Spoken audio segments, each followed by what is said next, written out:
हरे कृष्णा साथियों, serial tier 1 2022 3 दिसंबर के shift 4 के सवाल आज हम मॉक टेस्ट के रूप में देखेंगे। तो चलिए, टोटल 25 सवाल हैं और बेसिक कंसेप्ट के साथ साथ शॉर्ट ट्रिक भी सीखेंगे। तो जो बच्चे सीरियल मेंस की तैयारी कर रहे हैं वो डेली मॉक टेस्ट जरूर लगाएं, प्रीवियस ईयर के सवाल जरूर करके जाएं। तो इस प्लेटफॉर्म पे हम एसएससी के जितने भी सारे प्रीवियस ईयर के सवाल हैं वो मॉक टेस्ट के रूप में लेकर आते रहेंगे। तो आज ही चैनल से जुड़े और अपनी तैयारी को मजबूती दें। तो चलिए देखते हैं फटाफट 25 सवाल कौन कौन से थे और कैसा रहा था इनका पेपर। तो हमारा जो पहला सवाल है मैथ का वो शुरू होता है, ठीक है। यहाँ पर the value of root under 1 plus cos A divided by 1 minus cos A. तो इसको सॉल्व करने के लिए क्या करना पड़ेगा कि आपको सरलीकरण करना पड़ेगा हर का। तो यहाँ पर कैसे करेंगे, तो जो भी नीचे साइन है, ठीक है, इसके अपोजिट से आपको गुना भाग करना है। तो यहाँ पर देखिए कि ये क्या बन जाएगा, ऊपर में 1 plus cos A into 1 plus cos A और डिवाइडेड बाय इधर कितना है 1 माइनस कॉस ए, और ये इधर बन जाएगा 1 प्लस कॉस ए। तो हमने 1 माइनस कॉस ए के अपोजिट से 1 प्लस कॉस ए और 1 प्लस कॉस ए से गुना भाग किया। तो हमारे पास ऊपर में क्या निकल कर आ जाएगा 1 प्लस कॉस ए का होल स्क्वायर। तो ये बन जाएगा हमारे पास 1 प्लस कॉस ए और divided by 1 minus cos A into 1 plus cos A का कितना बनेगा sine square. 1 minus cos square A बन जाएगा साइन स्क्वायर ए और साइन स्क्वायर ए रूट के बाहर आ जाएगा तो साइन ए हमारा बनेगा। तो हमारा जो आंसर कितना आ जाएगा 1 बाय साइन ए कितना हो जाएगा कॉसेक ए और प्लस कॉस बाय साइन ए कितना हो जाएगा कॉट ए, ठीक है। तो हमारा जो ऑप्शन होगा वो यहाँ पर 2 बनेगा। तो इस टाइप के फॉर्म को अगर हम लीनियर में बदलेंगे तो हमको सरलीकरण करना पड़ेगा, जिससे हम आसानी से रिजल्ट तक पहुंच सकते हैं। तो हमारा दूसरा सवाल है कि एक त्रिभुज ABC है और यहाँ पे जो है माध्यिका BE, यहाँ पर देखिए कि माध्यिका BE AC को E पर प्रतिच्छेद करती है। BG बराबर 12 है, BG बराबर 12 है, जहाँ पर G केंद्रक है। तो BE बराबर कितना होगा। तो आप जानते हैं कि जहाँ पर जो है माध्यिका इंटरसेक्ट करती है सारी माध्यिकाएं एक दूसरे को इंटरसेक्ट करती है जिस बिंदु पे, वो हमारा केंद्रक होता है और वो माध्यिका को 2:1 के रेशियो में विभाजित करती है। तो यहाँ पर देखिए कि 2:1 के रेशियो में विभाजित कर रही है और यहाँ पर देखिए कि BG का मान 12 दिया हुआ, यानी कि इस BG का मान 12 दिया हुआ। तो हमसे पूछ रहा है BE बराबर कितना बनेगा। तो 2 यूनिट का मान 12 है, तो 2 गुना 6 करेंगे तो 1 यूनिट का मान कितना हो जाएगा 6। तो इधर हो गया 12 प्लस 1 यूनिट का, इधर हो गया 6, ठीक है। तो टोटल हमारे पास कितना आ जाएगा BE का मान 18 सेंटीमीटर। अगला सवाल है कि व्हाट इज द रेशियो, यानी कि खेल A में भाग लेने वाले खिलाड़ियों की कुल संख्या का खेल B में भाग लेने वाले खिलाड़ियों की कुल संख्या का अनुपात क्या है। तो यहाँ पर सिंपली आपको जोड़ना है, तो जोड़ दीजिए 4 1 5 8 5 13 9 22 और 2 24, 4 2 6 1 7 2 9 1 10 2 12 3 15 154। अब आपको यहाँ पर देखना है कि 154 का फैक्टर हमारे पास कौन सा होगा। तो यहाँ पर देखिए कि 77 जो है इसका एक फैक्टर है, तो यही हमारा आंसर हो जाएगा। बाकी के कोई भी हमारे पास जो फैक्टर हैं वो 154 के नहीं है, ठीक है। अगला है सवाल mx plus 1 n is a factor of mx plus n किसका फैक्टर है। तो आपके पास 4 ऑप्शन है किसका गुणनखंड है। तो आप इसी का जब स्क्वायर करेंगे दोस्तों तो आपके पास क्या मिलेगा mx प्लस 1। आप गौर से ऑप्शन पर गौर करेंगे तो आप पाएंगे कि ये a square plus b square plus 2ab के फॉर्म में कुछ है, ठीक है। तो ये बन जाएगा हमारे पास m square x square plus 2mn x plus n square, ठीक है। तो इसका जो फैक्टर क्या होगा mx प्लस n किसका फैक्टर होगा, तो mx plus n into mx plus n करेंगे तो हमारे पास ये रिजल्ट आएगा, ठीक है। तो mx प्लस जो होगा वो खुद m square x square plus 2mn x plus n square का फैक्टर है, ठीक है। तो हमारा जो आंसर हो जाएगा ऑप्शन 2 हो जाएगा। चलिए अगले सवाल की तरफ बढ़ते हैं। अगला सवाल है हमारा दोस्तों कि एक त्रिभुज ABC है जो B पर समकोण है। ये है आपका B पर समकोण है, बाकी ये A है और ये C है, ठीक है। और यहाँ से tan A बराबर 5/12 है, यानी कि tan A बराबर 5/12 है, यानी कि P/B। इसके लिए P ये हो जाएगा 5 और ये हो जाएगा 12। 5 12 13 का ट्रिपलेट बनेगा। अब यहाँ से आपको साइन A निकालना है, साइन B निकालना है और साइन C निकालना है। तो साइन A कितना हो जाएगा दोस्तों, तो P/H 5/13 plus sine B sine 90 degree हो जाएगा 1 हो जाएगा, और साइन C यानी कि इस साइन C को निकालेंगे तो ये हो जाएगा 12/13, ठीक है। तो कितना हो जाएगा 13, 5, 18, 12, 30/13। 30/13 मतलब 2.4/13। अगला सवाल कि आपके पास एक ट्रायंगल दिया हुआ है 30 डिग्री है, ये एक्स वाई दिया हुआ है, तो find the length of BC। BC का मान निकालना है, तो साइन 30 से रिलेटेड है, P/H कर दीजिए, x/10 बराबर 1/2। साइन 30 का मान 1/2, 2 पंचे 10, x का मान 5 आ जाएगा। अगला सवाल है कि 45 किलोमीटर प्रति घंटा की औसत गति से एक ट्रेन समय पर अपने गंतव्य तक पहुंचती है। यदि वह 30 किलोमीटर प्रति घंटा की औसत गति से चलती है तो यह 15 मिनट देरी से पहुंचती है, तो कुल यात्रा कितनी है, यानी कि होल जर्नी जो है, टोटल जर्नी कितना किलोमीटर का यहाँ पर बनेगा। तो यहाँ पर देखिए कि आपके पास जो है डिस्टेंस समान है। डिस्टेंस अगर समान है, दूरी समान है, तो स्पीड का रेशियो जो होता है टाइम के रेशियो का व्युत्क्रमानुपाती यानी कि इन्वर्सली प्रोपोर्शनल हो जाता है। तो यहाँ पर देखिए कि आपके पास स्पीड है 45, रेशियो में निकालेंगे तो कितना बन जाएगा 15/3 45, 15 दूनी 30, 3:2। टाइम का रेशियो कितना हो जाएगा 2:3। ठीक है, तो कितना डिले हो रहा है +1 यूनिट का, तो 1 यूनिट का मान जो है 15 मिनट के बराबर है। तो यहाँ पर देखिए कि ओरिजिनल में 2 यूनिट है यहाँ पर, तो 2 यूनिट का मान कितना हो जाएगा 30 मिनट। ठीक है, तो 30 मिनट में ये कितनी दूरी तय करेगी, ये जो है कितनी दूरी तय करेगी, तो 45 किलोमीटर प्रति घंटा की गति से चल रही है और ये 30 मिनट में गंतव्य तक पहुंच रही है, तो टोटल दूरी कितना हो जाएगा 45 × 30 मिनट मतलब 30/60 घंटा, 30 दूनी 60। ठीक है, तो 45/2 मतलब 22.5 किलोमीटर हमारा आंसर आ जाएगा। ठीक है, अगला सवाल कि C के वेतन पर कर वेतन का 1/4 है, बचत वेतन का 1/3 है, तो व्यय और बचत का अनुपात हमसे पूछ रहा है। ठीक है, तो आप यहां पर देखिए कि आपके पास 3 टर्म दिए हुए, एक है आपके पास टैक्स और है सैलरी और है सेविंग। ठीक है, बचत। अब टैक्स पे जो है, टैक्स जो है वेतन का 1/4 है, यानी कि 1 है ये और ये 4 सैलरी है। बचत वेतन का 1/3 है, बचत जो है 1/3 है वेतन का, ये वेतन है, क्योंकि आपको वेतन बराबर रखना पड़ेगा। ठीक है, तो इसका जो टोटल रेशियो निकल रहा है, कुमुलेटिव रेशियो आपके पास कितना निकल कर आ जाएगा, इधर 4 है तो इधर भी 4 करेंगे, इधर 3 है तो लेफ्ट साइड हमारा 3 करेंगे, टोटल हमारे पास कुमुलेटिव रेशियो निकल कर आ जाएगा 4×3 12 और ये हो जाएगा 4। ठीक है, अब यहाँ से आप देखिए कि टोटल सैलरी है आपके पास 4, जिसमें कि टैक्स लग रहा है 4 यूनिट, 3 यूनिट और सेविंग आपका 4 बच रहा है, तो बच कितना रहा है आपके पास, सॉरी एक्सपेंडिचर कितना, खर्च कितना हो रहा है। ठीक है, तो 12 में से 4 और 3 7 घटाएंगे तो एक्सपेंडिचर हमारा आ जाएगा 5, और एक्सपेंडिचर और सेविंग का आपका रेशियो पूछ रहा है, तो 5:4 हमारा आंसर आ जाएगा। अगला सवाल है कि सेक्शन बी और सेक्शन डी में विज्ञान में अनुत्तीर्ण लेकिन गणित में उत्तीर्ण छात्रों की संख्या का सेक्शन ए में दोनों विषयों में उत्तीर्ण छात्रों की संख्या से अनुपात क्या है। आपसे पूछ रहा है कि जो कि failed in science but passed in mathematics. यहाँ पर देखिए कि failed in science but passed in mathematics B और डी टुगेदर, तो बी हमारा कितना है 12 और डी कितना है 15, तो 12 और 15 कितना हो जाएगा 27 divided by number of students of section A that passed in both subject, यानी कि पास्ड इन बोथ में ए में जाएंगे तो हमारे पास यहाँ पर आएगा 63। तो इसको हम हल करेंगे, सिंपलेस्ट रेशियो में चेंज करेंगे तो 9×3 27 और 9×7 63, 3:7 हमारा आंसर होगा। ठीक है, यहाँ पर देख लीजिए आंसर में कुछ है दिक्कत। अगला सवाल कि 1200 मीटर की दौड़ में बाइक ए बाइक बी से 100 मीटर आगे है, 600 मीटर की दौड़ में बाइक बी बाइक सी से 100 मीटर आगे है, यदि 720 मीटर की दौड़ में बाइक ए बाइक सी से 30 सेकंड आगे है तो बाइक सी की गति क्या होगी।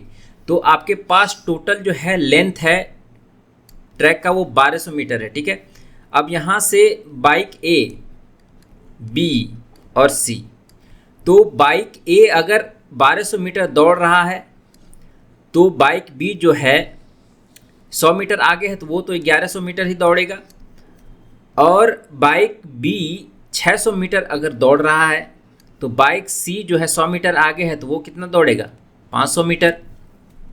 अब इसका टोटल रेशियो निकाल लीजिए, ये 400 200 निकट जाएगा, इधर 11 और इधर आपका 6। ठीक है, तो बर चौका 72 66 और 11×5 55। आपसे पूछ रहा है कि बाइक ए बाइक सी से 30 सेकंड आगे है 720 मीटर की दौड़ में। ठीक है, तो आपके पास देखिए रेशियो कितना निकला है 72 66 और 55 का।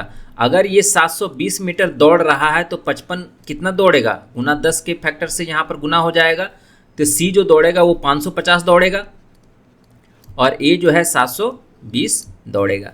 अब बोल रहा है कि बाइक सी से 30 सेकंड आगे है, ठीक है। बाइक ए जो है बाइक सी से 30 सेकंड आगे है, तो बाइक सी की गति क्या है, यहाँ पर bike A beats bike C by 30 second in 720 metre race. मान लीजिए कि ये 720 मीटर का रेस है, तो ए जो है यहाँ पहुँच जाता है, लेकिन सी जो है उससे 30 सेकंड पीछे ही रह जाता है। लेकिन डिस्टेंस में देखेंगे तो ये अगर 720 मीटर तय कर रहा है तो ये सी जो है 550 मीटर ही तय करेगा, तो कितना रह गया, 170 मीटर। इसमें से इसको घटाएंगे तो 170 मीटर रह गया, यानी कि मीटर में देखेंगे तो 170 मीटर और सेकंड में देखेंगे तो 30 सेकंड। तो स्पीड कितना हो जाएगा सी का, स्पीड ऑफ सी हमारा कितना आ जाएगा 170/30, यानी कि 17/3 मीटर पर सेकंड हमारा आंसर होगा, ठीक है। अगला सवाल है कि find the ratio of invalid votes of village R to that of village U. R के अवैध मतों का गांव यू के अवैध मतों से अनुपात ज्ञात कीजिए। आपके पास एक टेबुलर कॉलम दिया हुआ है जहां पे total number of votes polled in percentage, valid votes in percentage आपके पास दिया हुआ है। तो आपको निकालना है कि इनवैलिड वोट आर का और यू का अनुपात क्या होगा। तो डायरेक्टली हम निकाल देंगे एक लाइन में, आर बटा यू कितना होगा। आपके पास आर जो है टोटल नंबर ऑफ वोट्स है और इसके पास है तो 100 हो जाएगा। 100 में से वोट्स पोल्ड कितने हुए, यानी कि कितने लोगों ने मतदान किया, 65% लोगों ने, 65/100 हो जाएगा।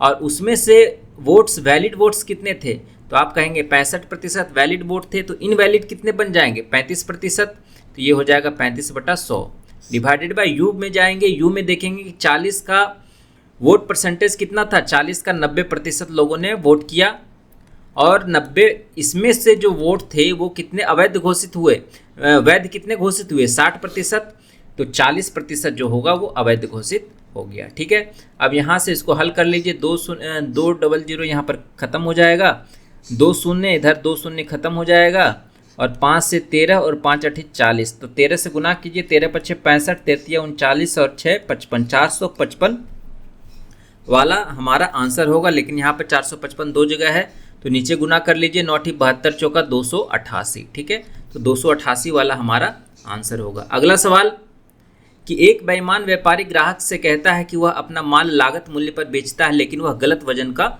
उपयोग करता है और 12.5% का लाभ कमाता है, तो वह 1 किलोग्राम वजन करने के लिए कितने ग्राम का उपयोग करता है। तो बेईमान दुकानदार है, यहाँ पर देखिए कि आपको कैसे बनाना है।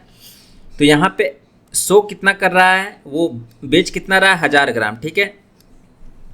और एक्चुअली में आपको वजन का उपयोग नहीं पता है, तो एक्चुअल में वो उसका कितना वजन लग रहा है, ठीक है। तो वजन मान लेते हैं x ग्राम लग रहा है। अगर हम 1000 ग्राम का वजन 1000 रुपया मानेंगे तो 1 ग्राम का वजन 1 रुपया हो जाएगा। तो 1000 रुपये जो है वो बोल रहा है कि 1000 रुपये जो है हम बेच रहे हैं, जो हम खरीदे हैं वही बेच रहे हैं, लेकिन एक्चुअल में वो x रुपया ही उसका खर्च लग रहा है, ठीक है। और वो 1000 रुपये में इसको बेच रहा है, तो यहाँ पे इसका प्रॉफिट कितना हो जाएगा, तो हो जाएगा 1000 माइनस x, ठीक है, डिवाइडेड बाय x गुना 100, क्योंकि इसका जो लगा है x रुपये पर ही इसको इसका प्रॉफिट गिना जाएगा, बराबर टोटल परसेंटेज कितना है 12.5% का मतलब हो जाएगा 1/8 गुना 100, 1/8 गुना 100, 100 खत्म हो जाएगा और इधर 1/8 हो जाएगा, तो 8 से गुना करेंगे तो 8000 माइनस 8x बराबर x, तो x बराबर कितना हो जाएगा 8000/9, 9 8 72, फिर 9 8 72, फिर 9 8 72, 888.8 जो होगा हमारा आंसर होगा। यानी कि 1000 ग्राम के बदले उसने 888.8 ग्राम ही वजन का उपयोग किया था, ठीक है। तो इस तरह से आप सवाल को बना सकते हैं। अगला सवाल है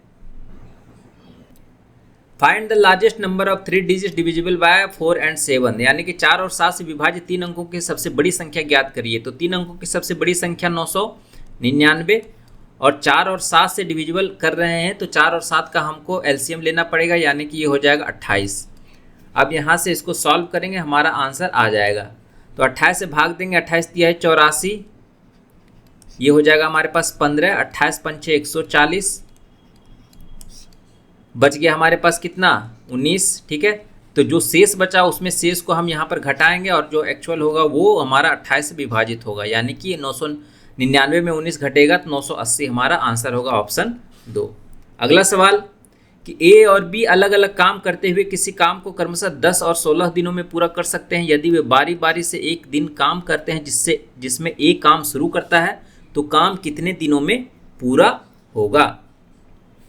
तो आप देख लीजिए कि इसका जो है 10 है ए का और बी का है आपके पास 16 और इसका जो एलसीएम होगा वो 80 होगा। इफिशियंसी कितना बनेगा 8 काम प्रतिदिन और इधर 5 काम प्रतिदिन।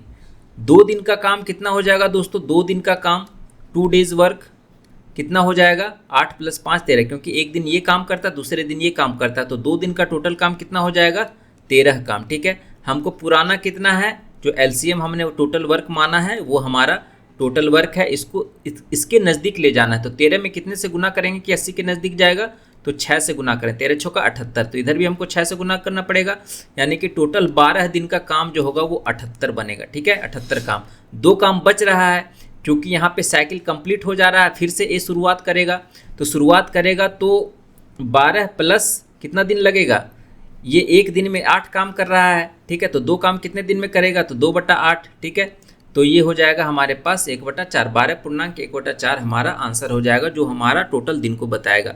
अगला सवाल है दोस्तों कि यदि किसी घन के विकर्ण की लंबाई 7√3 सेंटीमीटर है तो घन का पृष्ठीय क्षेत्रफल क्या होगा। तो घन के विकर्ण की लंबाई का जो फॉर्मूला होता है दोस्तों वो होता है √3a बराबर, यहाँ दिया हुआ है 7√3, √3 कट जाएगा, a बराबर 7 है, तो सरफेस एरिया कितना हो जाएगा, तो 6 × a², यानी कि 6 × 49। अब करेंगे 6 × 54, 6 × 24 और 5 × 29, 294 सेंटीमीटर स्क्वायर हमारा आंसर हो जाएगा, ठीक है। तो यहाँ पर देखिए कि घन से रिलेटेड कुछ इंपॉर्टेंट फार्मूले हैं जो कि आपको ध्यान में रखने चाहिए। यहाँ पर आप देख सकते हैं कि वॉल्यूम जो होता है घन का वो ए क्यूब, भुजा का क्यूब होता है, लेटरल सरफेस एरिया यानी कि इसके चारों ओर का एरिया जो होगा वो 4 स्क्वायर होगा। अगर टॉप और बॉटम का जोड़ देंगे तो टोटल सरफेस एरिया यानी कि 6 स्क्वायर बन जाएगा। डायगोनल ऑफ द क्यूब यहाँ से इसको जोड़ेंगे तो ये हो जाएगा √3a। Face diagonal of the cube कितना हो जाएगा, यानी कि किसी भी फेस का एक डायगोनल निकालेंगे या फिर इधर का या कोई भी फेस का, ठीक है, तो वो कितना बनेगा √2a बनेगा। वॉल्यूम ऑफ द क्यूब दिया हुआ, रेडियस ऑफ द क्यूब, यानी कि इसके अंदर अगर हम एक सर्कल बनाएंगे तो इसका जो इन रेडियस होगा ये r, ठीक है, वो बराबर कितना होगा a/2। सर्कम रेडियस कितना होगा, इसके चारों ओर अगर हम एक सर्कल खींचेंगे और इसके अंदर इसको समाहित करेंगे तो इसका जो सर्कम रेडियस होगा वो √3a/2 होगा। क्यों होगा, यहाँ पर देखिए कि आपके पास टोटल जो है डायगोनल का लंबाई है √3a, ठीक है, तो जो रेडियस होगा दोस्तों इसी के मिड पॉइंट पे होगा, यानी कि √3a/2 हमारा आंसर हो जाएगा, ठीक है। चलिए अगले सवाल की तरफ बढ़ते हैं। अगला सवाल है दोस्तों, यहाँ पर हमने कुछ इंपॉर्टेंट फार्मूले रखे हैं जो कि हम आपको बताते हैं सवाल को हल करने के बाद। तो यहाँ से एक BPQ है आपके पास त्रिभुज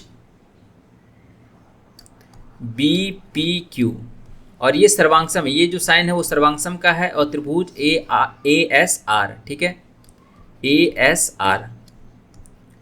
अब यहाँ पर देखिए कि A बराबर 1/3 है। अगर r को हम x मान लें तो a का मान कितना हो जाएगा x/3 और a बराबर s है, यानी कि ये भी x/3।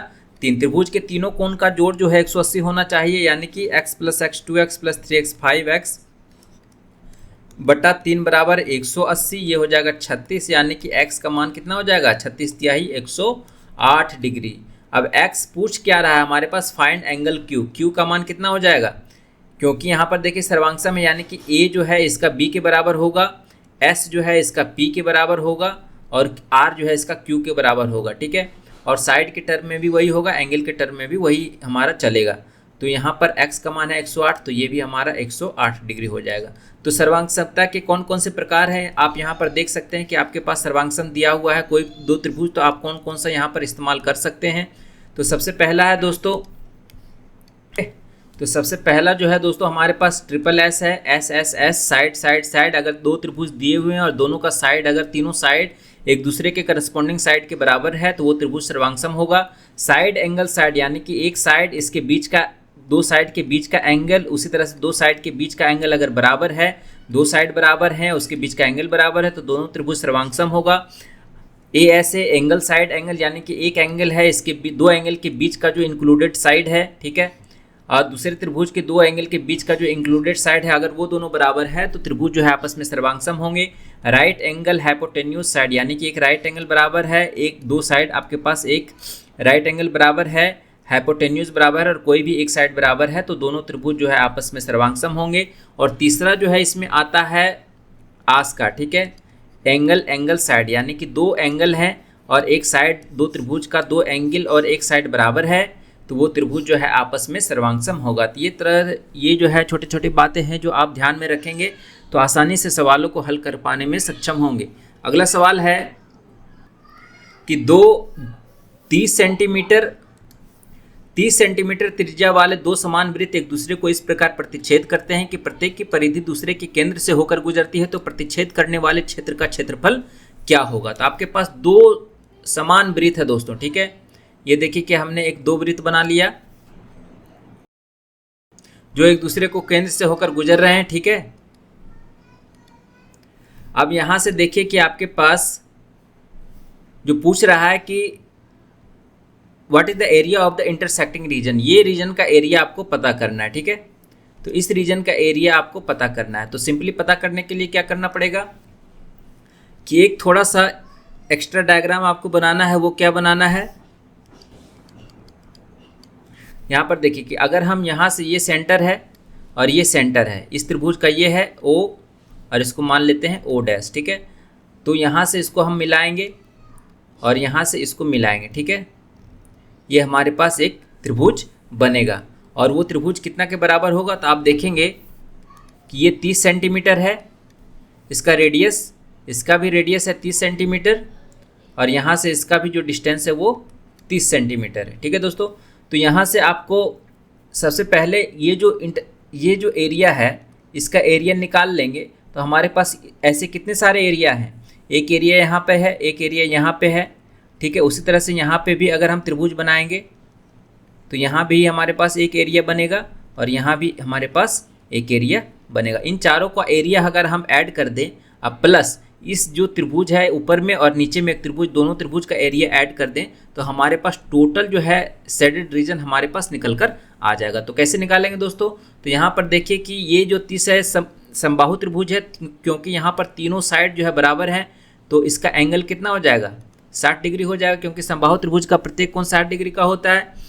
तो इस पोर्शन में देखिए कि यहाँ से इसका एरिया, इस पर अगर हम फोकस करते हैं, इस पे अगर हम फोकस करते हैं तो यहाँ से यहाँ तक, ठीक है, यहाँ से यहाँ तक ये एक सेक्टर बनेगा। तो सेक्टर में से अगर हम इस त्रिभुज का एरिया घटा देंगे तो इसका एरिया निकल कर आ जाएगा। तो एक का एरिया कितना निकल, इसको मान लेते हैं एक है, तो एक का एरिया कितना निकल कर आ जाएगा, सेक्टर कितना है पाई स्क्वायर थीटा, यानी कि पाई 30 गुना 30 इंटू थीटा कितना है 60 बटा 360 में से हम हाफ इस त्रिभुज का एरिया घटा देंगे, हाफ गुना 30 गुना 30 और गुना साइन 60 का मान कितना हो जाता है √3/2, ठीक है। तो इस त्रिभुज का एरिया हमने घटा दिया, तो हमारे पास कितना निकल कर आ जाएगा, ये 6 कट जाएगा, 6 बार में कट जाएगा, 6 पंचे 30, यानी कि 150 पाई माइनस ये बन जाएगा हमारे पास 2 2 4 225√3, ठीक है, ये बन जाएगा हमारे पास 225√3। ये तो एक पोर्शन का एरिया निकला। इस तरह से हमारे पास टोटल कितने हैं, 4 पोर्शन है, तो 4 पोर्शन का एरिया कितना निकलेगा, टोटल एरिया है ना, तो 1 2 4 तक का एरिया कितना निकलेगा, इसमें 4 से गुना कर देंगे, तो 4 से गुना करेंगे 15 चौका 60 600 पाई, अब माइनस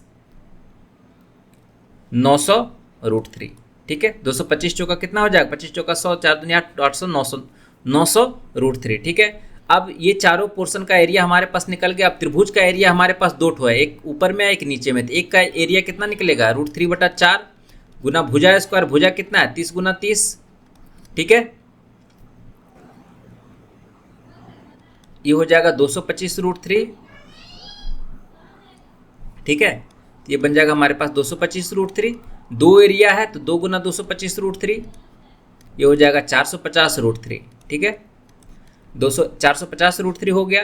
अब इन दोनों एरिया को हम आपस में जोड़ देंगे तो हमारा जो है टोटल बीच का एरिया निकल कर आ जाएगा। तो कितना निकला हमारे पास 600 पाई माइनस 900√3 प्लस 450√3।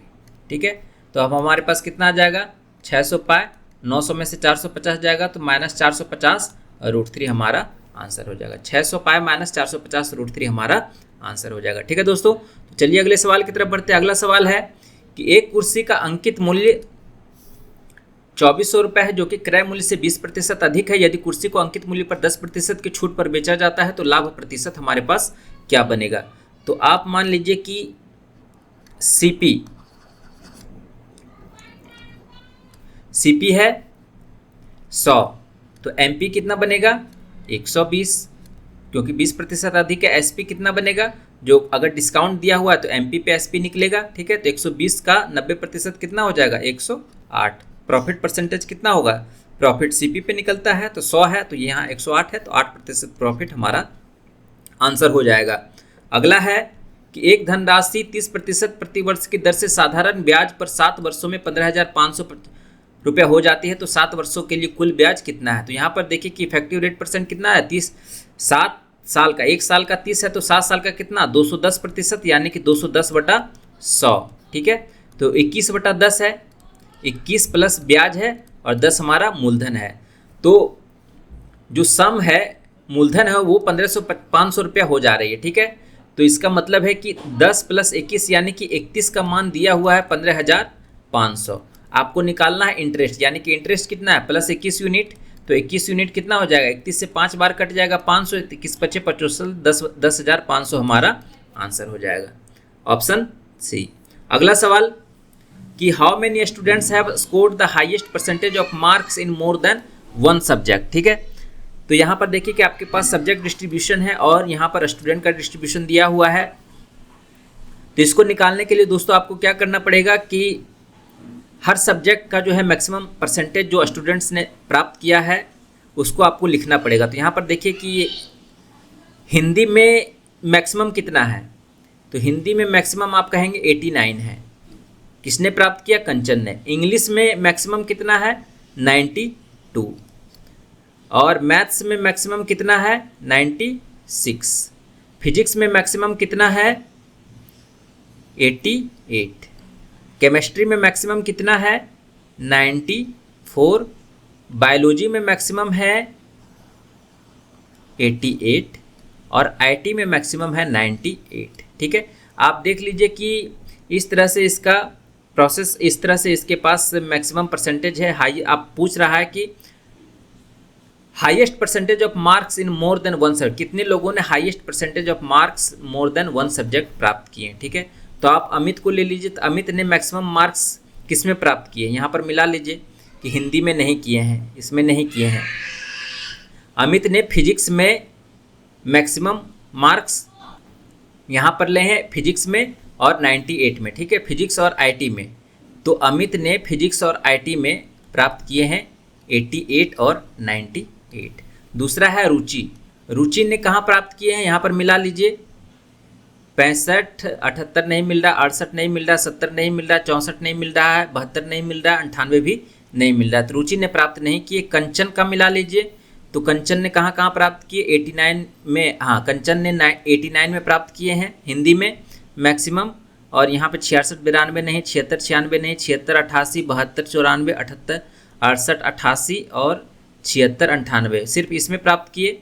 प्रशांत का मिला लीजिए 88 नहीं, 80 नहीं, 72 नहीं, 68 नहीं, 62 नहीं, 64 नहीं, 72 नहीं, प्रशांत का भी नहीं हो जाएगा। मृणाल का देख लीजिए 78 नहीं मिल रहा, हिंदी में मैक्सिमम नहीं है इनका, इंग्लिश में भी मैक्सिमम नहीं है इनका, 76 में इसमें भी मैक्सिमम नहीं है, 74 में भी मैक्सिमम नहीं है इनका, 68 है, यहाँ पर 94 है तो मैक्सिमम नहीं है इनका। बायोलॉजी में 80 आ रहा है जबकि मैक्सिमम 88 है, और इनका आईटी में 78 ही आ रहा है जबकि 98 है, तो इनका भी नहीं होगा।